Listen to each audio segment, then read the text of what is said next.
learn how to create a series from a list, a NumPy array, or a dictionary. So first of all, we're going to create a series from a list. First of all, this is my list. This is the list of integers. It has 5 elements, 10, 20, 30, 40, and 50. And these are the indices, A, B, C, D, and E. So we are having 5 elements with 5 indices. Now I would like to create my series. I call it series underscore list. In order to use the series function, we need to use it from the series function of the Pandas library. So in order to create the series, I call the series function from the PD, and we assign the data to be equal to data list. So our data equals the data list. So the list of our data that we created here. Okay. Our index equals the index list because we're having already a list. We could also put this one. We could also put this one here. It's optional.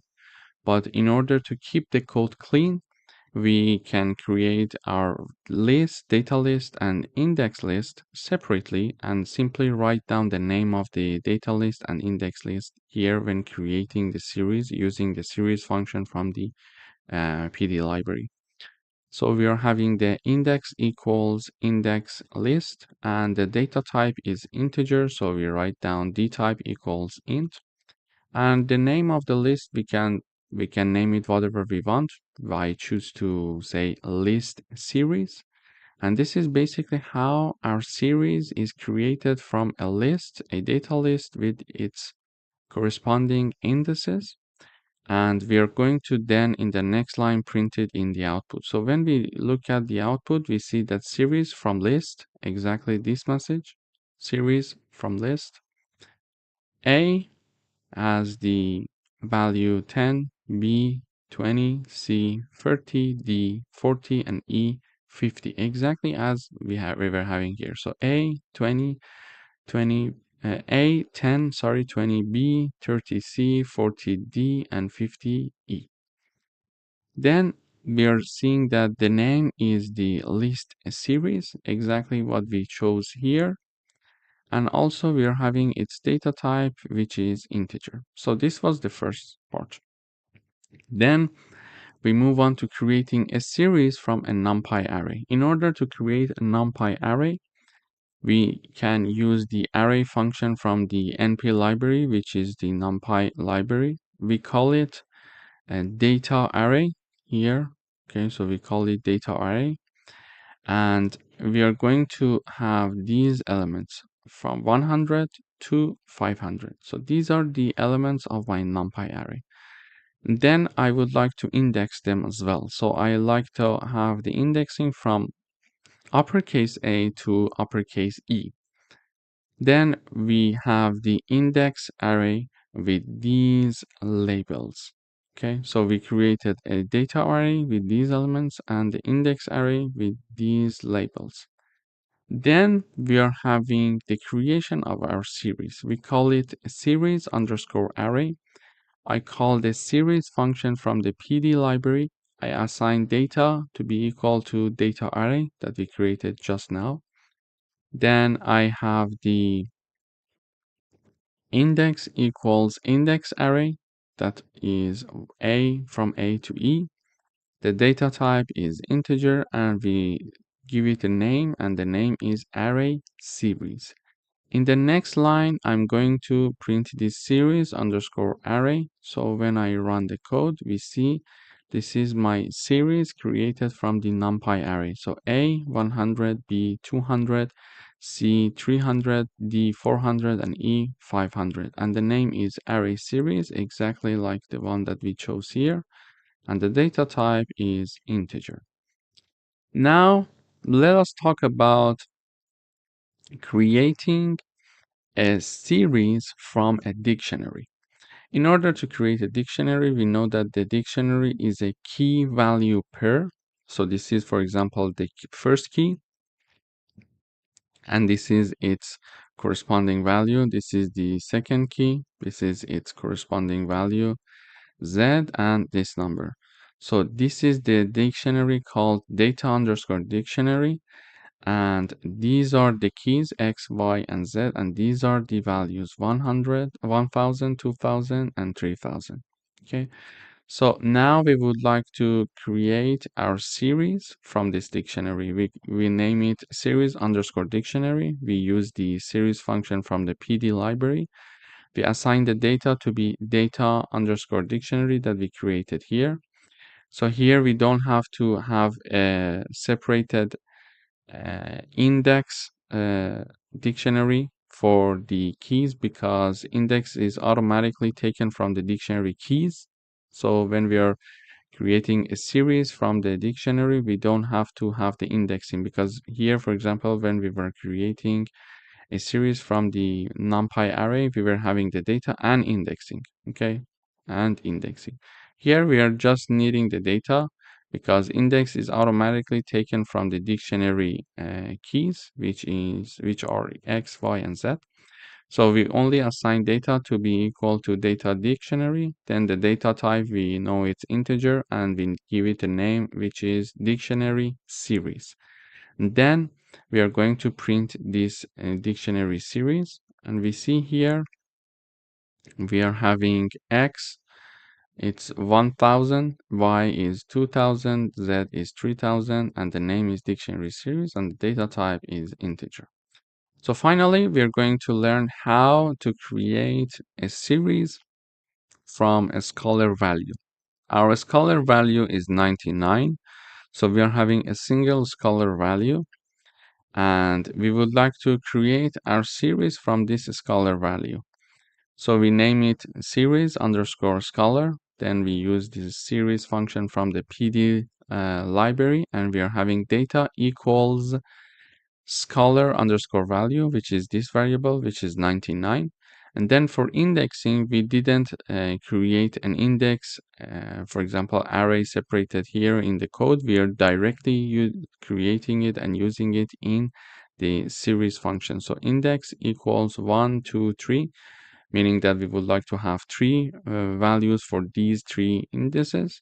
Then we are having the data type, which is integer, and then we are having the name of this series, which is called scalar series. And then we are going to print it in the output. So we see that for index 1, we are having 99, for index 2, 99, index 3, 99, and the name is scalar series, and it's of integer data type. So here we learned that even with a single scalar value, we can have three elements here, you see, a series with three elements. And because we were having three indices here, we realized that, okay, we would like to have three elements using the same scalar value. So in this video, we learned how to create a series from a list, from a NumPy array, from a dictionary, and also from a scalar value. Thank you for watching. Hello everyone, welcome back. In today's video, we are going to learn how to access elements using index labels and positions. So first of all, we would like to create a series with custom index labels. So this is our data list containing from 10 to 50. And this is my index list, which is having A, B, C, D, and E. So now I would like to create my series called series underscore list, and I use the series function from the PD library. Data is assigned to data list, which I created here. Index is assigned to index list that I created here. The data type is integer and the name is example series. So here I created my series from the list, and we are first of all printing this series. So we see that this is my series. This is the original series. For the A, we are having 10, B 20, C 30, D 40, and E 50. And the name of the series is example series, and its the data type is integer. So we see that we can create a series with a custom index labels. Now, how can we access elements using the index labels? In order to do that, first of all, for example, we would like to access a value at label A.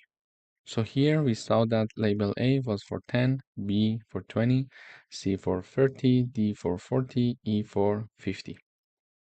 But how can we now access values at label A from this series list?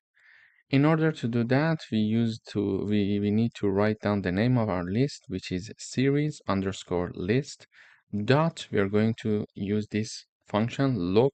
It comes from the location to access elements using index labels. So we write down LOC, and in square brackets, we write down the label of the value that we are looking for, A and C. So the label A corresponds to number 10, label C corresponds to number 30. So I would like to find the value that corresponds to label A and label C. In order to do that, we write down the name of the series dot loc, and in square brackets we write down the label that we are looking for its value. So now we can find the number 10 and 30 in the output because we are using the print function to access these two the values of these two elements, these two labels. So we see that here in the output we are having accessing elements using index labels. Element at index A, it's 10. Element at index C, it's 30. So here also we learned how we can access elements using index labels using the .loc function. Then it's also possible to access elements using integer positions. So here we see that in order to access the first element, we write down the name of the series dot iloc, and in square brackets we are having the position or let's say the index of that element. So here this is the index 0, index 1, index 2, index 3, and index 4. We are having it here, as you see. Now I would like to access the element with index 0 and the element with index 3. So you see I'm calling the iloc function for the series list, and in square brackets I have the index 0 and index 3. So this way we can access the number 10 and number 40. We are using the print function to call the value corresponding to the index 0 of the series list using the iloc function. We do the same for the index 3. So when we come here in the output, it says element at position 0 is 10, element at position 3 is 40. So element at position 0 is 10, element at position 3 is 40. So this way we could also, it is possible for us to access elements using integer positions. Now we would like to access multiple elements using index label. So here was how we were accessing the values using labels, but now we would like to do it with multiple elements simultaneously. Again, we use the print function, then we call the loc function for the series underscore list, and there we are going to have multiple labels here, as you see. So A, C, and E. So A, C, and E. So we expect to see 10, 30, and 50. So we are calling multiple values using multiple labels. So when we are having it in the output, we see that accessing multiple elements using index labels, A, 10, C, 30, and E, 50. So we see it here in the output. So this also helped us to learn how to access multiple elements at the same time. Then we can have the access to multiple elements using integer positions. We use the name of the series .iloc, which we used for accessing one element at a time using in the integer positions. So we use the iloc, and then we are having multiple integers positions. So we want to access the element at index 0, index 2, and index 4. index 0, index 2, and index 4. So it's 10, 30, and 50, but we can access them simultaneously here. So we see that here we are having the A equals 10, C is 30, and E is 50, as we see it here. So accessing multiple elements using integer positions. Accessing multiple elements using integer positions A, C, E, 10, 30, and 50. Then we are going to learn about slicing. So we can have the slicing a series using index label. In order to do a slicing, it means that, for example, this is my original series. This is my original series. We're going to have a subset of it. Okay. In order to do that, we can have the print and use the log function for the series underscore list. But here we are going to say start at B, at position B or label B, and end at label D, and they are inclusive. Okay. So start at label B, end at label D. So start at label B, end at label D. It means that we are going to have B, C, D that corresponds to values 20, 30, and 40. So we see that here, slicing a series using index labels, it is having B, C, D, 20, 30, and 40. So this is how we can have the slicing of a series using the index labels. So we are creating a subset basically. And then also we can have the series slicing a series using integer positions. In order to do that, we call the ilog function for the series underscore list, and in square brackets, we write down the positions that we want to include, but we need to be careful because the ending point, which is here number 4, is excluded. So when we are writing from 1 to 4, it means that we're going to go from 1 to 3. The ending point is excluded. So we are going to get elements from positions 1 to 3. So position 1 is here, position 3 is here. Anything that is between them. So 20, 30, and 40. And we see here in the output slicing using integer positions 20, 30, and 40 along with their labels B, C, and D. So in this video, we learned how to access elements using index labels and positions. First of all, we created our series from a list with its index list. Then we learned how to access one specific element using the label, using the index, and multiple elements using labels, multiple elements using indices, and then how to do slicing using index labels, and how to do slicing using integer positions. Thank you for watching. Welcome back. In today's video, we are going to learn how to perform basic operations. So we are going to first of all include the libraries. We are creating a Pandas series. So this is my data, this is my index. We use the series function from the PD library and we call it series. The data equals data. So the original data equals this data, and the original indexing in our series equals this index label list. Then the data type is integer and the name of it is example series. So first of all, for the reference, we print the original series.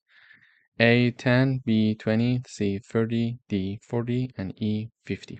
So we are having it here. Then we would like to perform basic arithmetic operations.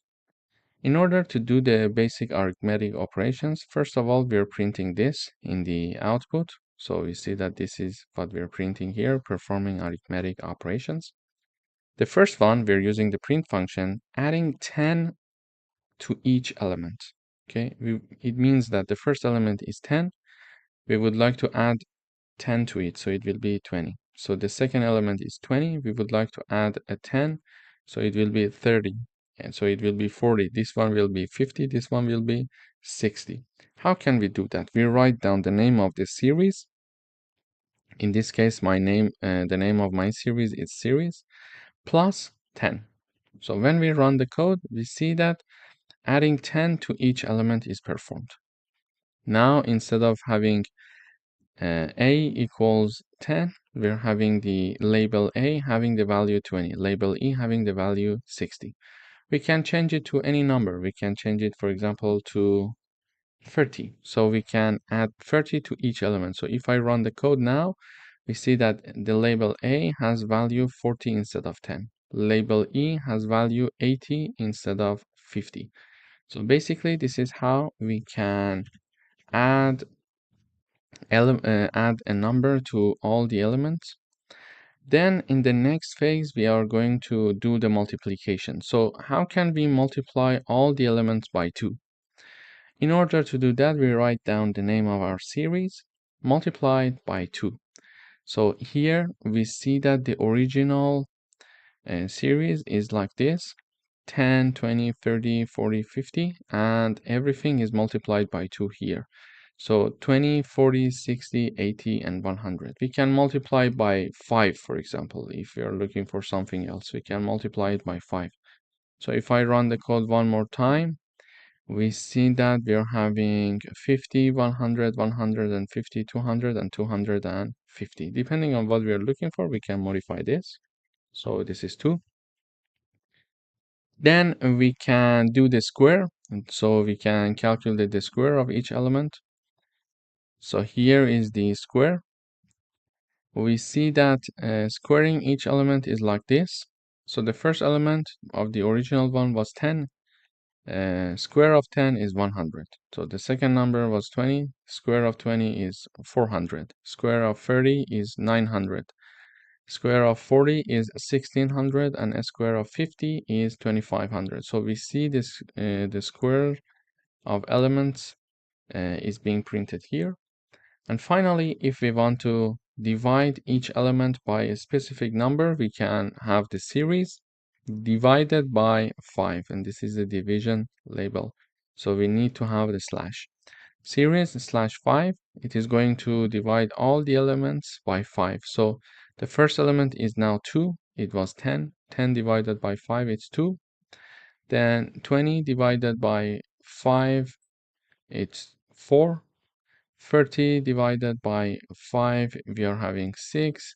40 divided by 5, it's 8. And 50 divided by 5, it's 10. So we see that we can perform these arithmetic operations to all the elements of a series. We can do the addition, we can do the multiplication, the square, and the division. Thank you for watching.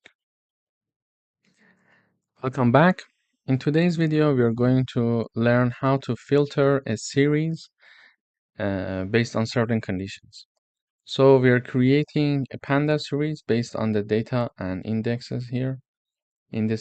So you use the series function from the PD library. We call it series. The data in this series equals this data list. Indexing in this series equals the data labels. The data type is integer, and the name of it is example series. So first of all, for the reference, we print it here in the output. So this is the original series: 10 with label A, 20 with label B, 30 with label C, 40 with label D, and 50 with label E. Then we are going to do some filtering. How can we do that? For example, we would like to filter the elements of my series based on the values greater than 25.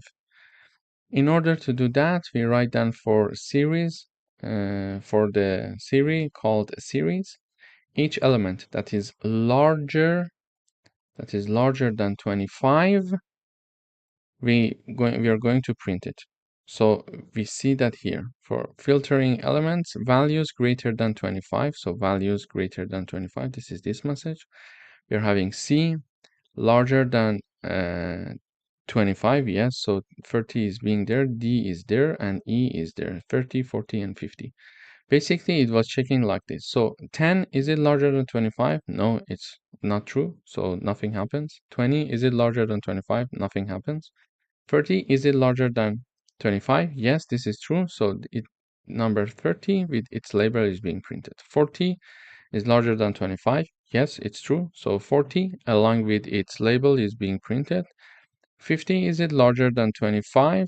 Yes. So we are going to print it along with its label. Okay. So now we would like to filter for values less than or equal to 30. So we write down series, each element that is lower than or equal to 30. Okay, this is the condition based on which we are filtering. So numbers that are lower than or equal to 30, it is going to go like this. So this is the output first of all. It is going to check 10. Is it lower than or equal to 30? Yes, so 10 is there.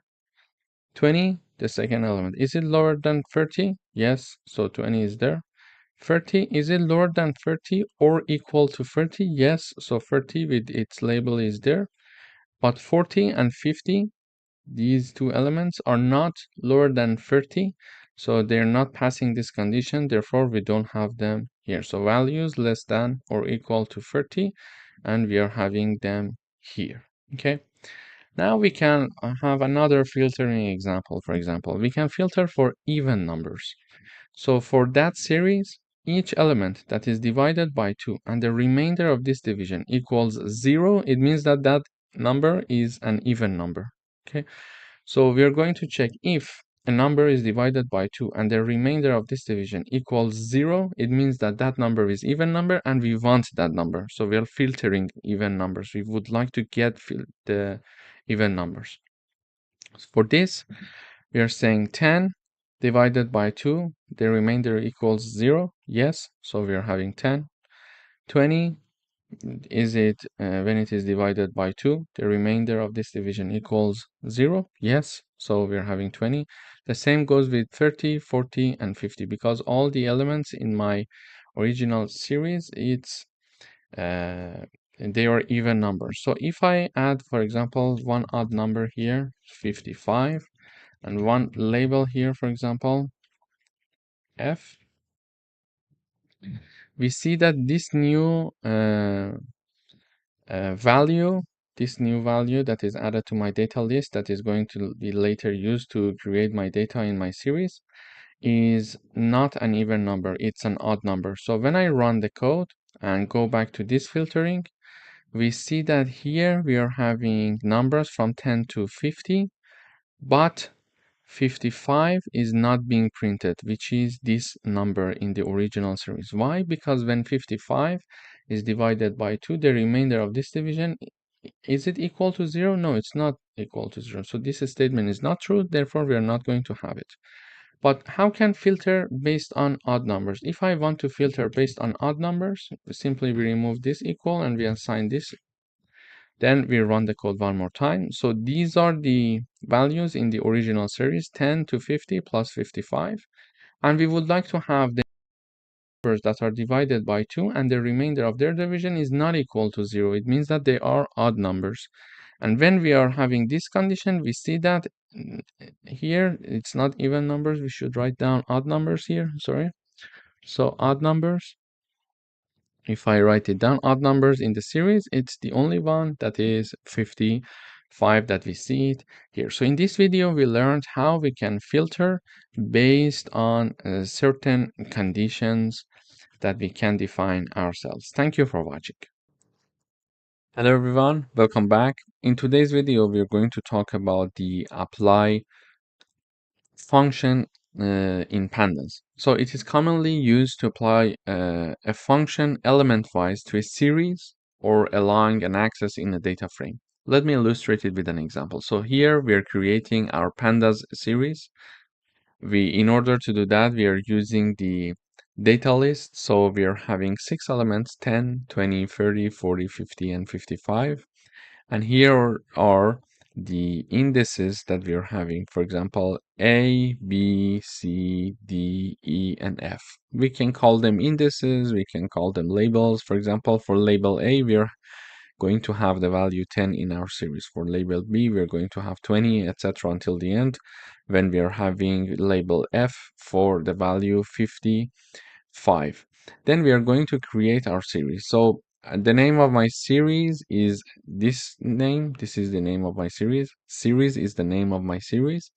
In order to create that, I'm going to call the series function from the pandas library. I'm assigning data in my series to be equal to the data list. So the right-hand side data is this data list, and this data is the reserved keyword in series. Then index is again the reserved keyword, and for indexing, I'm using the index labels list that we're having here. I would like it to be of integer data type, and its name is example series. So when I run this code, first of all, we are going to see the original series. So this is my original series. You see it here, original series. So label A value 10, label B value 20 until end F with value 55, and we can see that the name is example series, the type is integer, exactly as we wanted. So the data type is integer, the name is example series. So now we can apply mathematical functions to our series through the apply function. We learned that the apply function in pandas is used to apply a function element-wise to a series. So here I would like to use the apply function for my series. And what is the function that I want to do? It's a square root that I'm using the NumPy library for that. So let me change the name of my series. So I would like it to be, for example, Reza 1. Okay. So here is my series now. It's easier to, I think, provide examples when we are dealing with a different series name. So now the name of my series is Reza 1. So I can use the apply function for my series that is called Reza 1 to perform some mathematical functions. And we know that for using mathematical functions, we need to use different functions in the NumPy library. This is why I'm importing the NumPy library as well. So I am calculating the square root of the elements in the Reza 1 series by using the apply function, and I'm using the NumPy library for the square root. So therefore, this apply function is helping me to have the element-wise operations. Okay, so when we see the output here, we are seeing that this being printed, applying mathematical functions. So this is applying mathematical functions exactly like that. Then we are applying square root function. So here we are having the square root of our elements.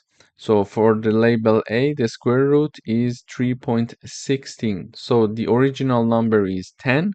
Its square root is 3.16.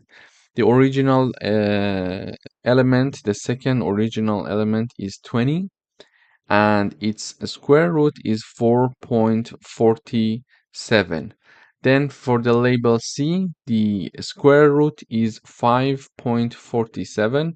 So for label C, the square root of 30 is 5.47, etc. Until the end, we are writing down the square root of all these elements using the square root function, let's say sqrt from the NumPy library, using the apply function for my series that is called Reza1.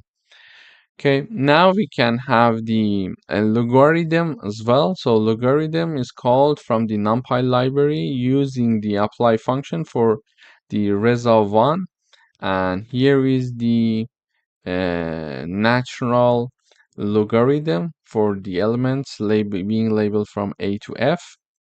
Then after that, we are having the exponential function from the NumPy library. We are using it through the apply function for my series that is called Reza1. And for that also, we see that for the, for example, first element, the exponential function is this one. For the last element is this one, for example. Okay. Then Another thing that we can do for our series is to apply custom functions. So in order to apply custom functions, we can have the name of the series. We use the apply function, and then we are raising each element to the power of 2 using the lambda function. Okay, so each element of the Reza 1 series is being raised to the power of 2 through the apply function here in this line. And also here in this line, we are printing a prefix value before printing each element in the series.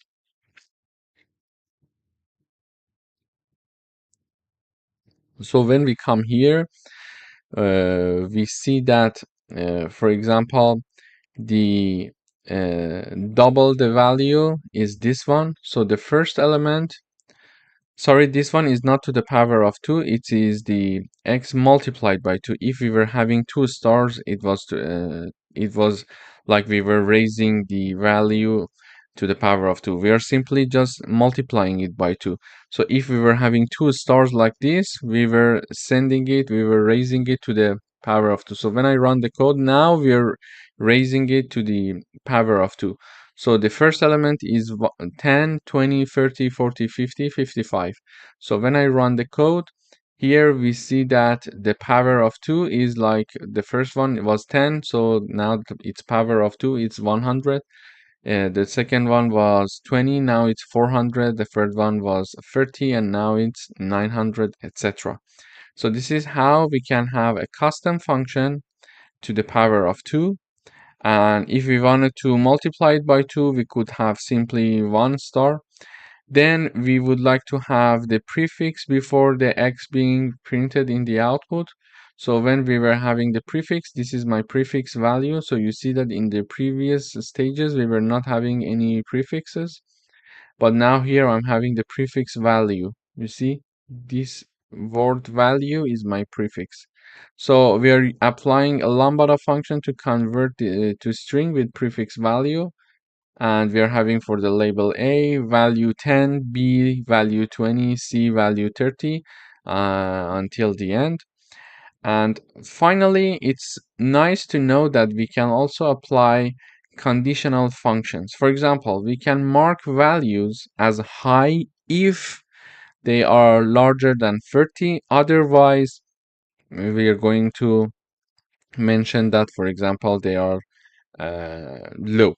So I'm using the lambda function from the to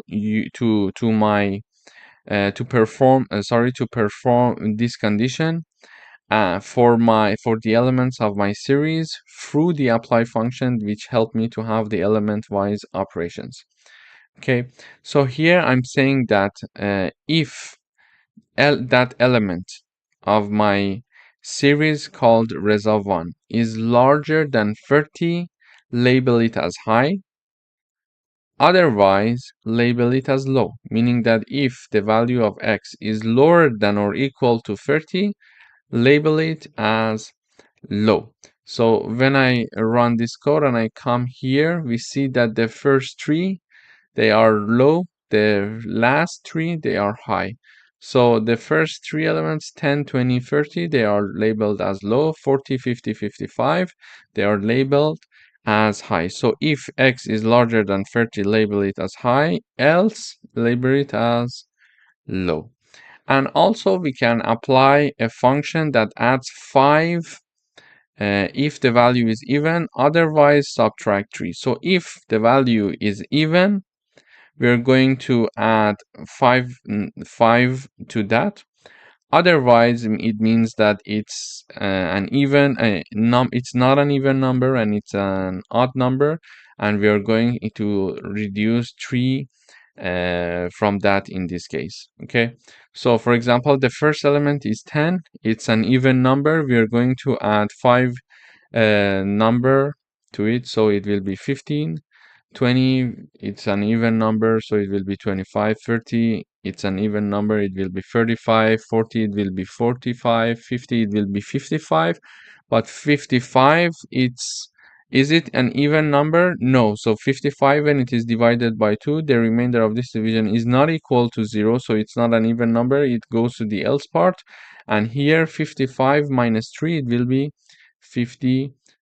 So when I look at this example here, we will see that here we are having the applying a function that adds 5 if the value is even, otherwise subtract 3.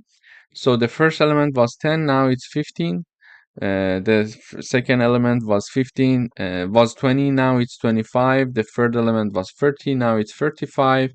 The fourth element was 40, now it's 45, because they were all even. The fifth element, it was like 55. It was like 15, now it's 55 because it was even and we added 5 to it. And finally, the last element was 55, and it was not an even number, so it was an odd number. Therefore, we subtracted 3 values from it, and it has become 52 now. So in this video, we learned that we can use the apply function to apply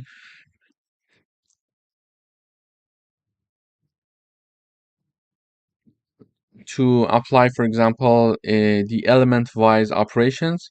First of all, we were having the data list and the labels. We created a series from this data list and the labels. Then we learned that through the apply function for our series, we can perform certain mathematical operations, for example, the square root, logarithm, and exponential function. Then we learned that we can apply custom functions. For example, we can raise the elements to the power of 2. We can have the prefix being printed. We can apply conditional statements. For example, if the elements are larger than 30, print high, otherwise print the message low.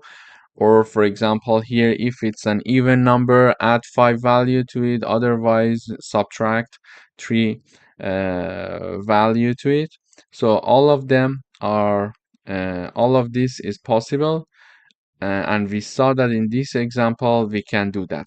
And finally, here we are going to have the user-defined function here. So we can have a function called custom function, and we are going to, when this function is called with one argument x, we are going to check if x is divided by 2, the remainder of this division equals 0. If this is true, it is going to multiply that x by 3. Otherwise, it is going to add 7 to that x variable.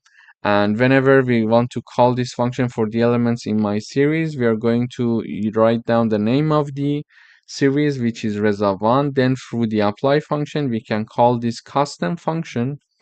And this custom function is basically going to perform this mathematical operation over all the elements of Reza1. Therefore, the first element, is it an for example, even number? Okay, multiplied by 3 up until the end. So we see that here, for example, we are having the first element was 10, and it is now multiplied by 3, so it's 30 because it was an even number. It happens with all the elements because all of them except the last one are even numbers, so they are multiplied by 3. But the last element was 55, and it was an odd number, and we said that if it's not an even number, add 7 to that variable. So we see that here we are having number 62, which is 55, the original element, plus 7. So it has become 62. So we can also have a user-defined function for our series called Reza1 through apply function. Thank you for watching. Welcome back. In today's video, we're going to work with the map function for this series. So here is my data list containing 5 elements and the labels. and we are creating our series called Reza2. And in order to create that, I'm calling the series function from the Pandas library. I assigned the data of this series to be equal to this data list, and the index of this series to be equal to index labels. And then I would like it to be of integer type, and the name is example series.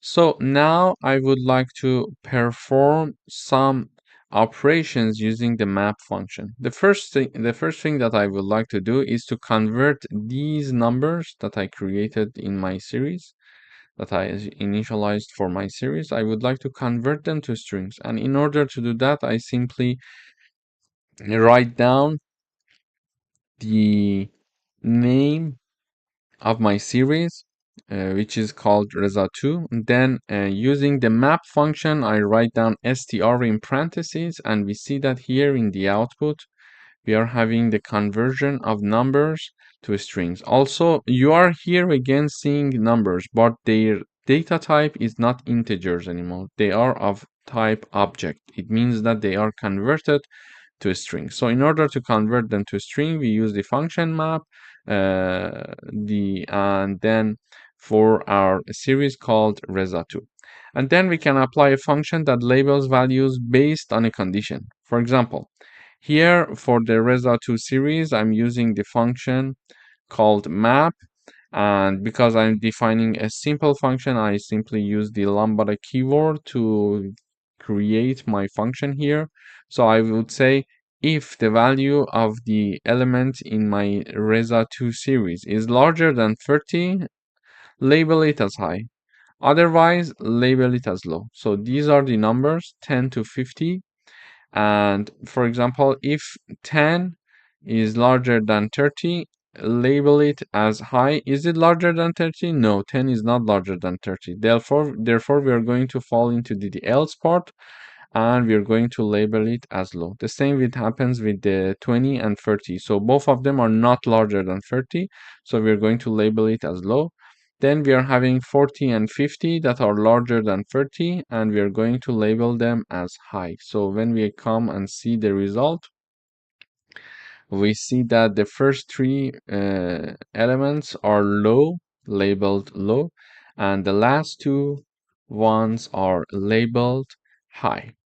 Then we would like to apply some mathematical transformation. For example, here we are having the square of each element. For my series called Reza2, I use the map function to have the square of each element. So when I run the code, I come here and see the first element was 10. Its square is 100, so 100 is there. My second element is 20, and the square of 20 is 400. 400 is there. My third element was 30. The square of 30 was 900, etc. until the end. So we learned here that we can also apply some mathematical operations. For example, having the raised to the power of 2. And also, we can apply a function that categorize values into ranges. For example, for my series Reza2, I use the map function to label it as a small if the value is lower than 20, and if the value is lower than 40, I'm going to label it as medium. Otherwise, I'm going to label it as large. So we see that the first element is a small because the first element is number 10. The second and third elements that are 20 and 30 are labeled medium, and the last two elements are labeled large. Why? Because the first element is 10. 10 is lower than 20, yes. So label it as a small.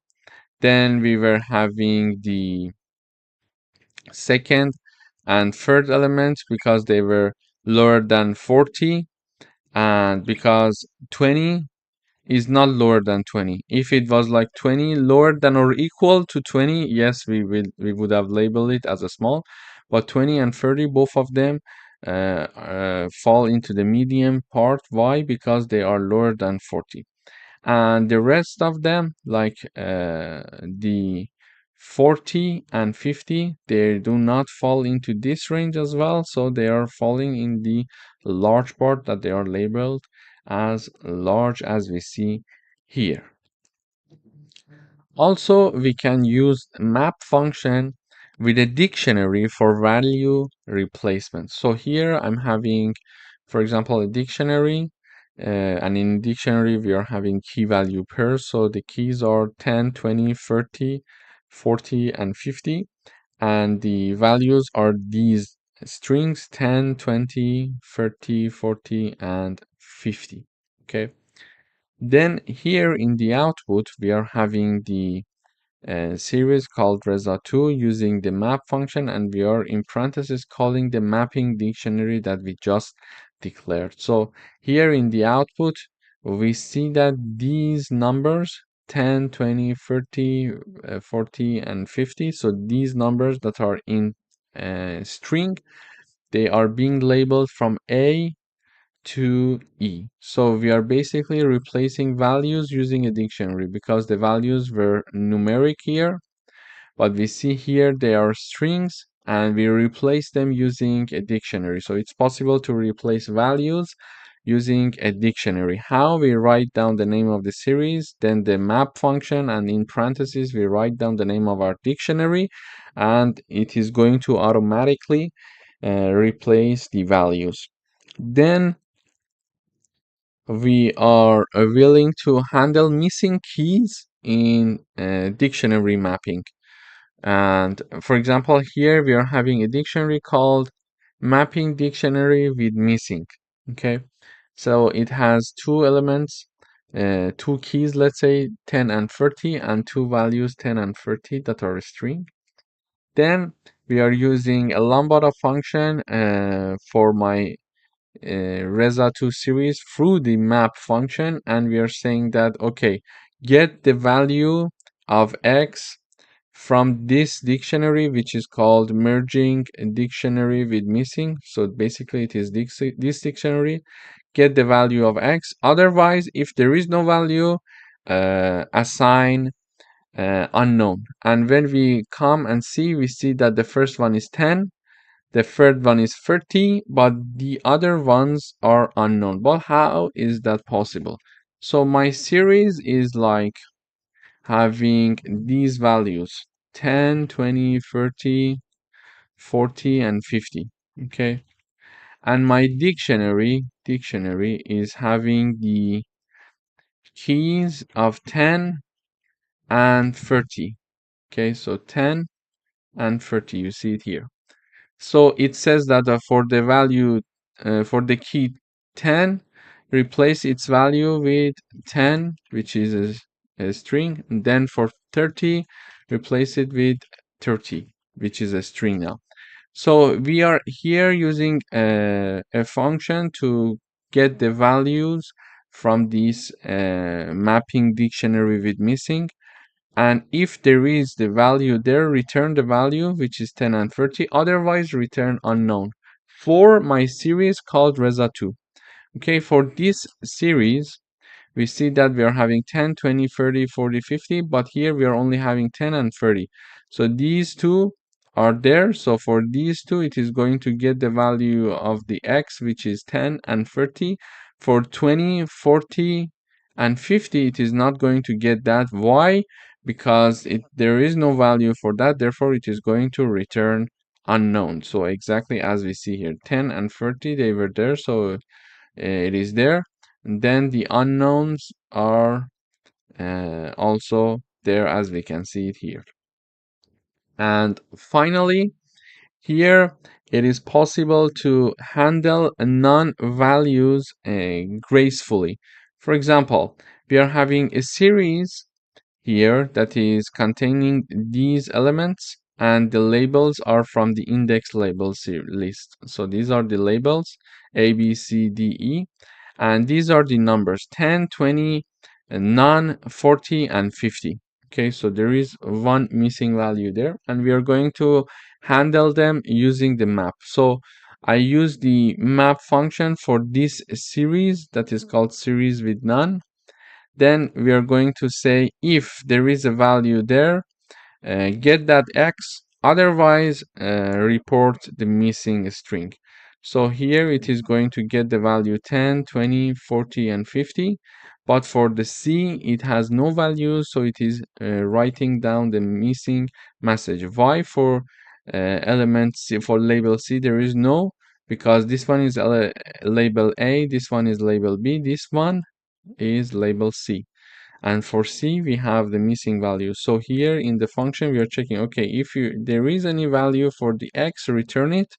Otherwise, report the missing string. So we see that here, because there is nothing there, we are reporting the missing string. So in this video, we learned how to work with the map function for our series. First of all, we learned how to convert our numbers into strings. We applied the conditional for the series. Here we raised the series to the power of 2. Here we were having like another conditional example where categorizing values were discussed. Here we are replacing values using a dictionary. Here we are having a dictionary that is having 2 elements, while in our series we are having 5 elements, so the missing elements are detected there. And also here we learned that if there is any value in for certain labels, we are going to return them. Otherwise, if there is not something there, we are going to write down the missing string label there. Thank you for watching. Hello everyone, welcome back. Here is a table to compare the map function and apply function for our series. So here we see that in terms of scope, maps are element-wise transformations, and apply, when we are using the apply function, we are having the flexible transformations. And the maps are only applicable to series, while the apply function can be applied to series and data frames as well. So here we see that for maps, we can apply a function to each element. And while we are having the apply function, where we can use it to apply a function to elements, to rows or columns. So it's more flexible as we see this apply function. Then for the map function, we know that they can support dictionary mapping, while using the apply function, it's not possible to support dictionaries. And with respect to data frames, I would say the maps are not working with data frames, and they only work with series. While using the apply, we can work with data frames as well. And is it possible to do the row-wise operations using maps? No, they cannot apply functions like row-wise stuff. But for the apply function, we can apply them to row-wise with x-axis equals 1. And for the maps, the performance is faster for simple transformations. But for the apply function, they are slightly slower but more powerful. So in this video, we compare the maps and apply functions, because in the previous videos we were having some coding exercises with apply function, and we were having some coding exercises with map function, but it was not tangible to see their differences. So we see that we can use the apply function for series and data frames, while using maps we can only apply them to series. And for doing the functions, having the functions to elements, we can use the apply and map functions, both of them. However, we can further use the apply function for rows and columns, while the map function support dictionary mapping. In the apply function, we don't have the dictionary mapping. Okay, so the apply functions are also good for the data frame, but for the map function, we cannot apply them to data frame, and they only are used for series. So, and they are typically faster but apply functions are a bit slower. So this was a good comparison of apply and map functions. So now we know their differences, and we know that if we are working with a data frame, we need to use the apply function. Okay, if we want to have a function for rows and columns, we are going to use the apply function. Okay, but if we would like to only work with series, or we would like to have a support for dictionary, or we would like it to be faster, we are going to use the map function. Thank you for watching.